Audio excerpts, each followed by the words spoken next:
اور آگے بڑھیے. آپ صلی اللہ علیہ وسلم نے ایک اور موقع پر یہ پیغام دیا تھا کہ انصاف ضروری ہے.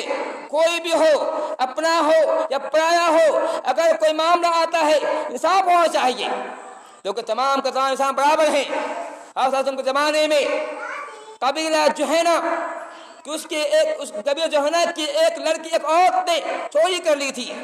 یہ قبیلہ بہت ہی موجود قبیلہ تھا.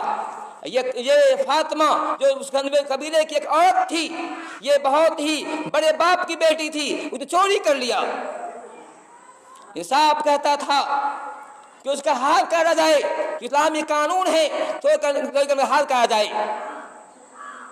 یہ صحیح فیصلہ ہونے والا تھا, یہ پکڑی گئی.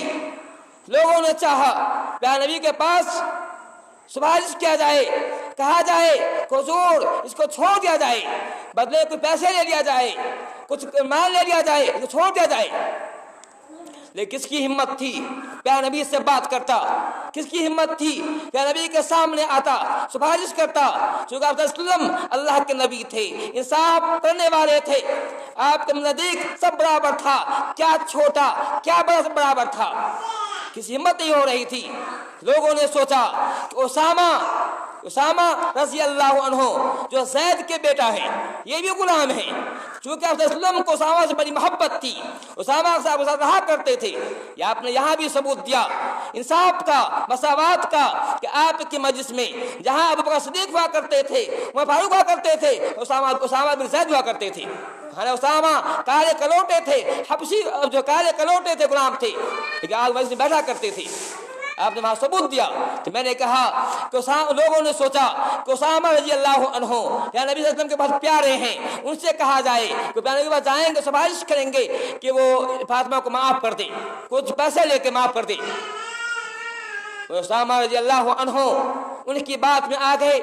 یا نبی پاس آئے کہ حضرت صلی اللہ علیہ وسلم ایسی بات ہے, فاطمہ نے چوری کر لی ہے, بڑے عظیم خاندان کی ہے, بڑے باپ کی بیٹی ہے, اور اس کا آپ ہاتھ کاٹیں گے تو اس کا ناک کٹ جائے گا, ناک کٹ جائے گی, اسے معاف کر دیجئے.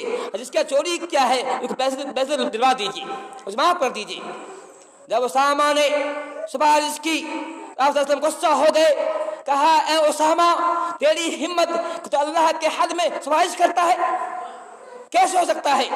پھر فرمایا تھا لو سکت فاطمہ بنت محمد لقطعت یدہا, فرمایا تھا کہ اے اسامہ سن لو, اگر محمد کی بیٹی فاطمہ چوری کرتی میں اس کا ہاتھ کاٹ ڈالتا. اسلام میں یہ انصاف ہے, اسلام میں مساوات ہے, برابری ہے. کوئی بھی ہو چوری کرنے والا, اگر چاہے وہ نبی کے خاندان سے ہو یا کسی غیر خاندان سے ہو, اسلام کہتا ہے اس کا ہاتھ کاٹا جائے گا. کہ اے اسامہ تم نے کیسے ہمت کی, سفارش کرو, اگر میری بیٹی فاطمہ چوری کرتی اس کا ہاتھ کاٹ ڈالتا. یہ آپ نے انصاف کا عملی ثبوت پیش کیا. یہ ممکن نہیں ہے کہ نبی کی بڑی چوری کرے.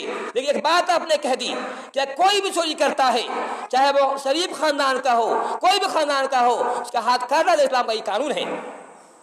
پھر فرمایا تھا کہ تم سے پچھلی قومیں تھی, اس کا یہ معاملہ تھا, اس قوم کے اندر کوئی شریف چوری کرتا تو اس کو معاف کر دیا کرتے تھے, جب کوئی معمولی سے اس کو ہاتھ کاٹتے تھے. ان کے یہ معاملہ تھا, اسلام میں یہ بات نہیں ہے. تو میں یہ کہہ رہا تھا کہ آپ صلی اللہ علیہ وسلم نے اسلام میں یہ ثبوت یہ پیغام دیا کہ تمام کے تمام انسان برابر ہیں. کوئی بھی ہو, کالا ہو گورا ہو, اگر چوری کرتا ہے تو اس کا ہاتھ کاٹا جائے گا, اسے معاف نہیں کیا جائے گا. وہ کہ پیغام دیتے ہیں اسلام کی نگاہ میں سب برابر ہے, کیا وہ کسی خاندان کا ہو, برابر ہے.